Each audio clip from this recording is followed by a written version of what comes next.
My parents sold my gaming PC behind my back for my sister's shopping spree, so I moved out and never looked back. Hey everyone, I don't usually post stuff like this, but I need to vent because I'm still fuming over what went down a few months ago. A bit about me first. I'm 22, and I've been into gaming and PC building for as long as I can remember. It's not just a hobby, it's been my passion since I was a kid. I've spent years saving up from part-time jobs, freelance gigs, and every birthday or holiday gift I could stretch to build what I called my dream rig, a custom $3,600 gaming PC. It wasn't just about gaming either. I used it for freelance graphic design, which helped me earn extra cash and learn some skills for the future. Now, let me introduce you to my family. My parents are the classic, we know what's best types, but their definition of best usually revolves around my younger sister, Tiffany. Tiffany is 18 and has always been the golden child. If you've ever met someone who thinks the world revolves around them, that's her. She's all about designer clothes, expensive shoes, and anything trendy. And my parents? They bend over backward to make sure she has everything she wants, even if it means stepping on me to do it. So, I grew up in a house where it was always clear Tiffany came first. If money was tight, it meant I had to give something up. My mom would say things like, "You're older. You can handle disappointment better." Or, "You're a boy. You don't need as much." I got used to it and figured, whatever, I'll just work hard for what I want. I didn't resent Tiffany. I just focused on my own goals and stayed out of their way. Fast forward to a few months ago. It was a regular Saturday. I've been out with my friend Ethan. He's my best buddy and the guy I game with the most. We were talking about the next big gaming tournament we wanted to join and even brainstorming strategies for how we dominate. I got home that afternoon, ready to hop on my PC and start practicing, but when I walked into my room, there was a surprise. My desk was empty. My PC, my monitor, my peripherals, everything was gone. For a second, I thought I'd been robbed, but nothing else in the house seemed out of place. I ran downstairs to find my parents sitting in the living room, casually chatting over coffee like it was just another day. "Hey, where's my computer?" I asked, trying not to freak out. Mom glanced at me, not even remotely bothered. "Oh, we sold it." I stared at her, trying to process what I just heard. "You what? Sold it? What do you mean you sold it?" Dad sighed like I was being dramatic. "Your sister needed new clothes for an event. We didn't have the money, so we sold the computer. It was just sitting there." "Just sitting there?" My voice got louder. "That computer wasn't just sitting there. I worked for years to build it. I use it for my freelance work." "Don't take that tone with us," Mom snapped. "We're your parents, and we did what was best for the family. Tiffany has an important event, and you can always save up for another computer." I couldn't believe what I was hearing. Save up for another one? Do you even understand how much time and effort went into building that PC? And what about my work? How am I supposed to meet deadlines now? And what the F*** is that event for Tiffany that's more important than my computer? Asterisk. Dad in full dad mode, waved me off. Freelance work isn't a real job anyway. You spend more time playing games than working. They always said that, and I didn't care. Gaming was part of my life, sure, but that PC wasn't just for fun. It was how I earned money and built something entirely my own. The fact that they couldn't see that, or didn't care, was like a slap in the face. I stormed back to my room, but I couldn't calm down. I texted Ethan to tell him what happened. He was just as shocked. "Dude, that's insane. They didn't even ask you first?" "Nope. Just sold it for Tiffany's stupid event," I replied. "She's so spoiled, man. You should have hidden the PC or something. Hindsight, right?" But at that moment, all I could think about was how years of effort were wiped out in an instant, and no one in my family seemed to care. That night, I decided to confront Tiffany. I walked into her room, and there she was, spinning around in front of her mirror in one of her new dresses. "Do you even know what Mom and Dad did to buy you all this stuff?" I asked, leaning against her doorframe. She barely glanced at me. "What are you talking about?" Asterisk, "They sold my computer, my asterisk $3,600 gaming rig. Gone just so you could have your designer haul." She shrugged, still admiring herself. "So? It's just a computer. You can always build another one." I couldn't believe her indifference. "That wasn't just a computer, Tiffany. It was years of saving, working, and building. It was my livelihood. Not my problem," she said with a smug grin. "It's not like I told them to sell it." She paused for a second, her tone turning defensive. "Besides, it's not my fault they thought it was a good idea. They're the ones who actually sold it, not me." Her words made my blood boil. "You mentioned it, didn't you? You knew exactly what they'd do, and you let it happen." Tiffany rolled her eyes like I was being dramatic. "Oh, please, don't act like I control what Mom and Dad do. If they sold your precious little computer, it's because they thought it was the best choice. That's on them, not me." I stood there, staring at her. I couldn't believe how heartless she was. She paused for a second and added, "Maybe if you weren't so obsessed with your little games, you'd understand what's actually important. I have an image to maintain. You're just sitting in your room, playing video games all day." I walked out before I said something I'd regret. Talking to Tiffany was pointless. She didn't see the problem because she'd never had to work for anything in her life. Everything she wanted was handed to her on a silver platter, and my parents were happy to keep it that way. Over the next few days, things at home were tense. My parents acted like nothing happened, while Tiffany paraded around in her new clothes. Every time I thought about how casually they decided to sell something so important to me, my frustration grew. Ethan kept checking in, trying to keep me grounded. "You gotta do something, man. Don't let them get away with this." And yeah, here I am right now. I think Ethan is right. I couldn't just sit back and let them treat me like a doormat, but I also keep thinking of sucking it up and ignoring it. I truly don't know anymore. Do you guys think I'm overreacting? If my parents thought they could walk all over me, they were about to learn otherwise. The days that followed were rough. I could barely look at Dad and Mom without feeling like my blood was boiling.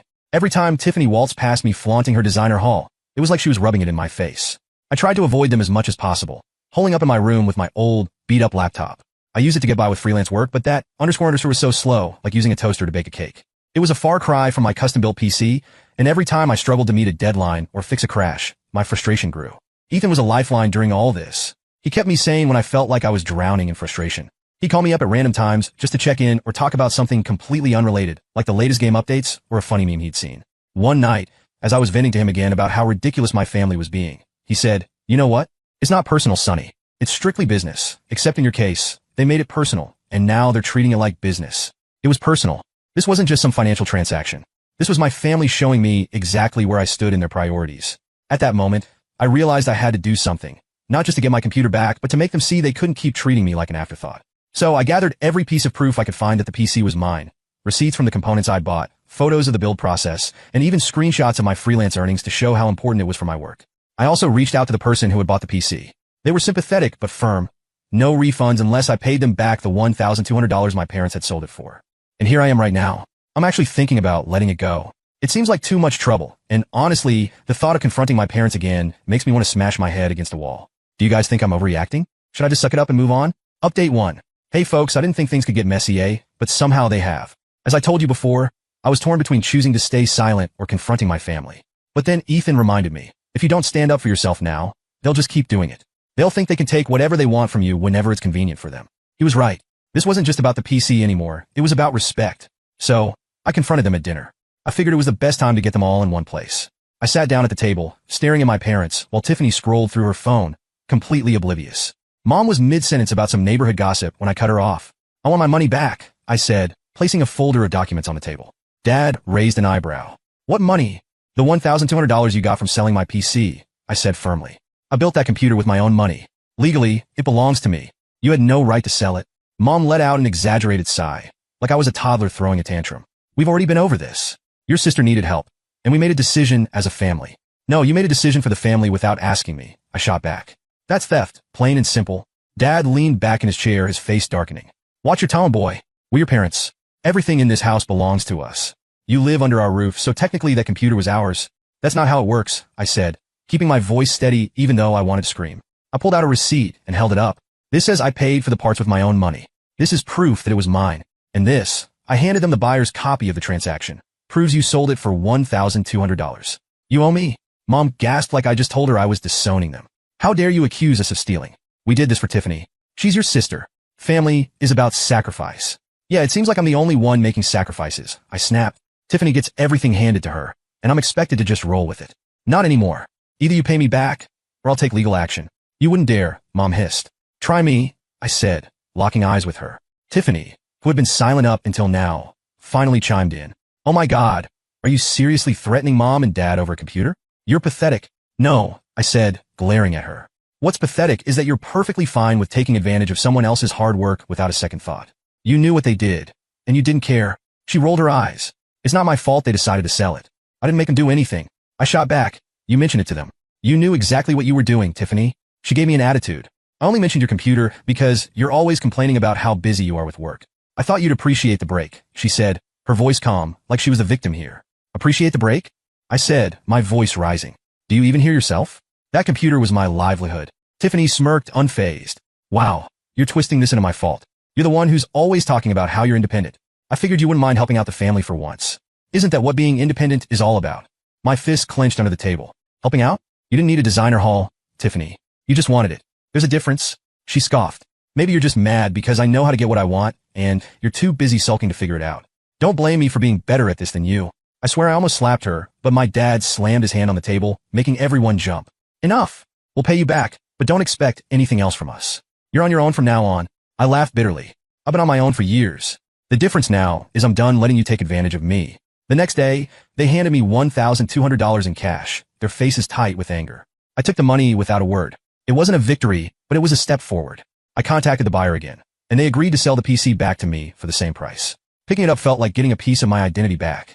But as much as I loved having my rig again, I now know things won't go back to the way they were. My parents and Tiffany aren't going to change, and I can't keep living under a roof where I was treated like a second-class citizen.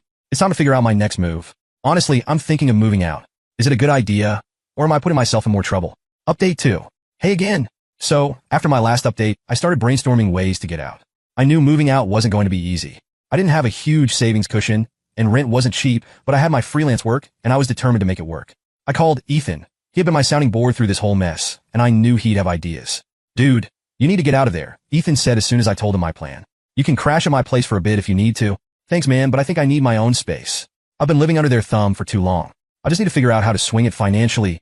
Ethan was silent for a moment, then said, what if you double down on your freelance stuff? You're good at it, and there's definitely demand out there. You could even start streaming again. He wasn't wrong.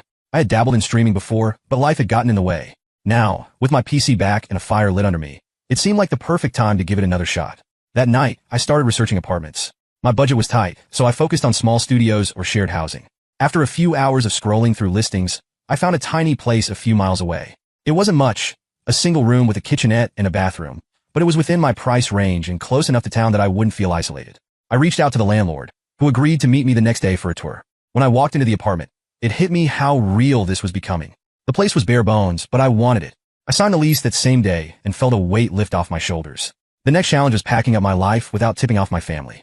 I wasn't planning on making a dramatic exit, but I also didn't want to give them a chance to guilt-trip me into staying. Over the next week, I slowly started moving my stuff out. I'd take a box or two at a time and stash it at Ethan's place until I was ready to make the final move. Meanwhile, I dove headfirst into freelancing and streaming. I updated my portfolio, reached out to past clients, and even started advertising my services on forums and social media. The response was better than I expected, and within days I had enough work lined up to cover my first month's rent. As my move-out day approached, I started avoiding my family as much as possible. Tiffany didn't seem to notice. She was too busy flaunting her latest designer bag on social media. My dad and mom, on the other hand, seemed to sense something was up. They started dropping little comments at dinner like, "You've been awfully quiet lately," or "You should let us know if you're planning anything big." I brushed them off with vague answers, but I could feel their eyes on me. The final straw came 2 nights before my move. I was in my room, packing up the last of my gear, when my mom knocked on my door. "Can we talk?" she asked, stepping inside before I could even answer. "I don't really have anything to say to you," I muttered, shuffling papers on my desk. "Just hear me out," she said, sitting on the edge of my bed like everything was normal. "You have to understand, we didn't sell your computer to hurt you. Tiffany mentioned it when we were trying to figure out how to help her. She said you didn't use it that much anymore, and that it was worth a lot of money. We thought maybe it was a good idea." I turned to face her, my jaw tightening. "So you're saying this was Tiffany's idea?" She sighed, looking almost guilty. "Not exactly, but she suggested it, and we thought she made a valid point.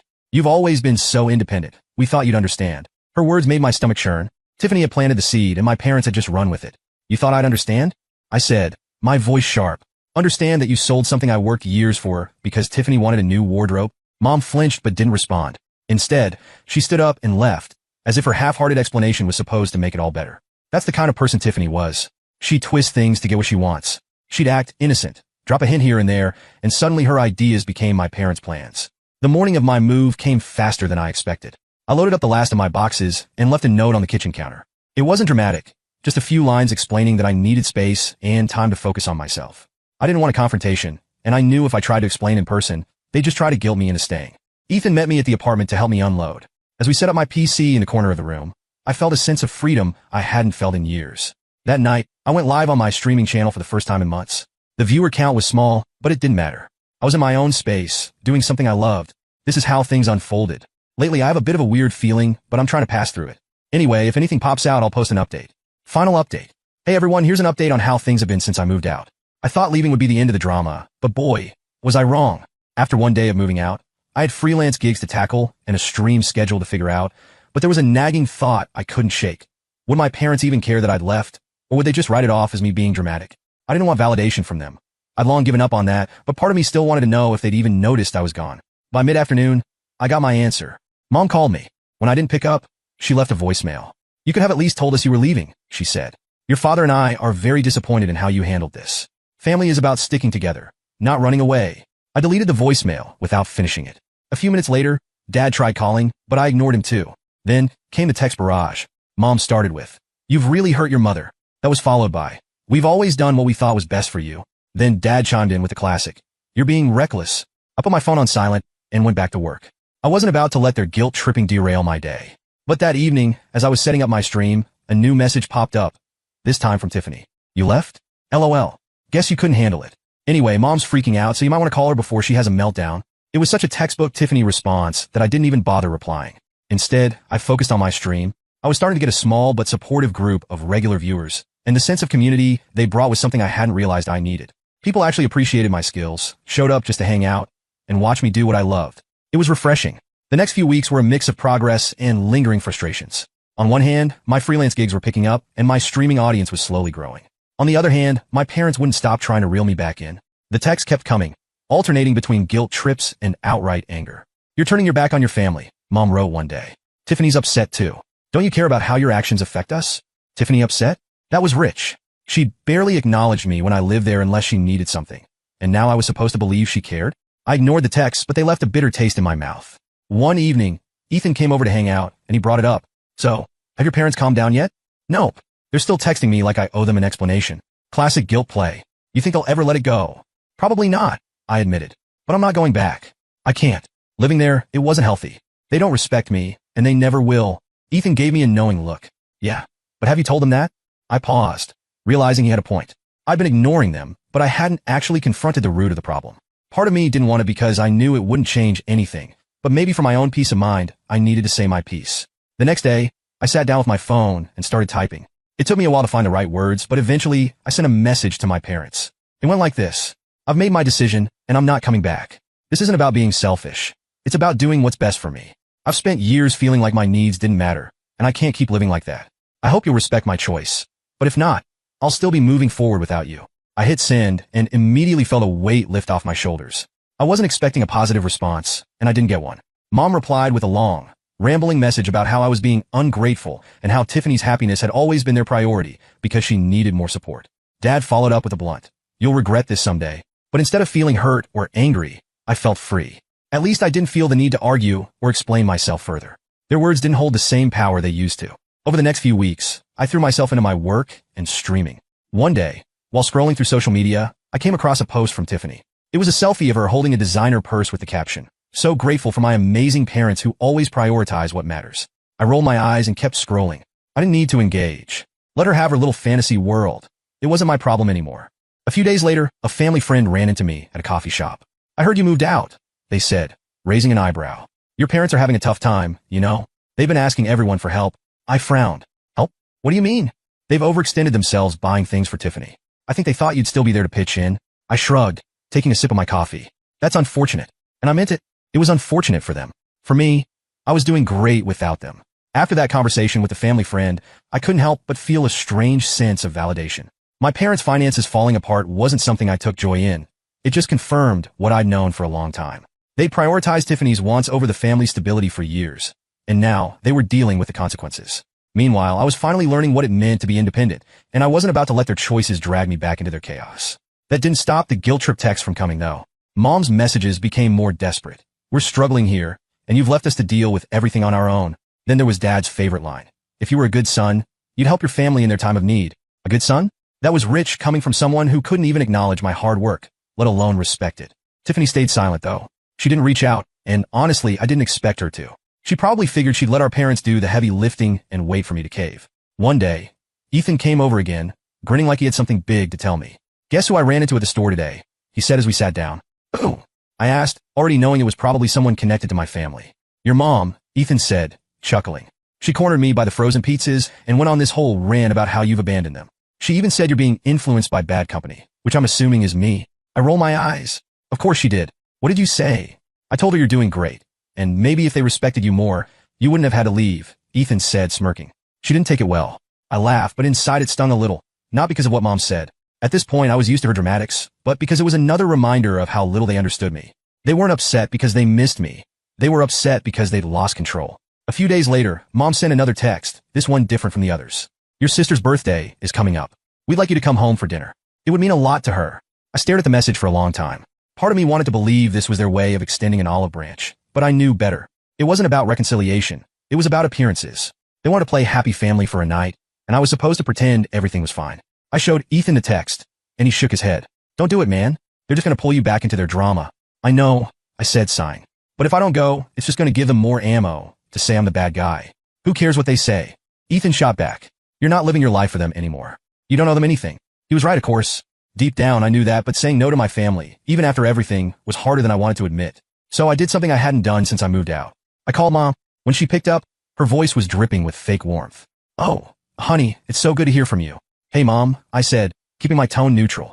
"I got your text about Tiffany's birthday." "Yes, we're having a nice dinner. Just the family," she said quickly. "Tiffany would love for you to be there." "I don't think I can make it," I said firmly. "I'm really busy with work right now. And honestly, I don't think it would be a good idea." There was a long pause before she responded. "You're really going to let your sister down like this? After everything we've done for you?" And there was the guilt card right on schedule. "Mom, this isn't about Tiffany. It's about the fact that every time I try to have a relationship with you guys, it feels like I'm the only one putting in any effort. I'm not coming to dinner because I'm done pretending everything's fine when it's not." She didn't take it well, to say the least. "Fine," she said. "If you want to throw your family away, that's your choice. But don't come crying to us when you realize what you've lost." That was the last straw. "Mom, I've spent my entire life trying to earn your approval, and it's never been enough. So no, I'm not throwing anything away. I'm just finally putting myself first. Goodbye." I hung up before she could respond, my hands shaking. It felt like cutting a rope that had been holding me back for years. I wasn't sure what would come next, but I knew I couldn't keep living in their shadow. After that call, I blocked Mom and Dad's numbers. It wasn't an easy decision, but I knew it was necessary. The constant texts and calls weren't helping anyone, and I needed space to focus on my own life. Tiffany didn't even bother reaching out, which honestly made things easier. With the family drama out of the picture, I was able to throw myself fully into my work and stream. One night, while I was streaming, someone in the chat asked, "What made you start streaming?" For a moment, I hesitated. I hadn't talked about my family situation publicly. It felt too personal. But then I realized it didn't matter. "I started streaming because it's something I'm passionate about," I said. "But also because I wanted to prove to myself that I could build something on my own without anyone holding me back." The chat lit up with messages like, "Respect, and you're an inspiration, dude." It felt good to know people appreciated what I was doing, not just for the gameplay, but for the story behind it. As the weeks turned into months, I noticed that I wasn't angry anymore. I still didn't want a relationship with my parents or Tiffany, but I didn't feel the need to dwell on it. Cutting ties had given me the peace I needed to move forward, and for the first time, I felt truly free. One day, Ethan and I were hanging out, and he asked, "So, do you think they'll ever apologize?" I shrugged. "Probably not. But honestly, I don't need them to. I'm finally living my life on my own terms, and that's enough for me." And it was. Now, I'm building a life where my hard work is valued, and my passions are celebrated, not dismissed. To anyone reading this and dealing with something similar, you don't have to stay where you're not respected. You deserve better, and walking away isn't giving up, it's choosing yourself. Thank you guys for all your support and comments. It really meant a lot to me.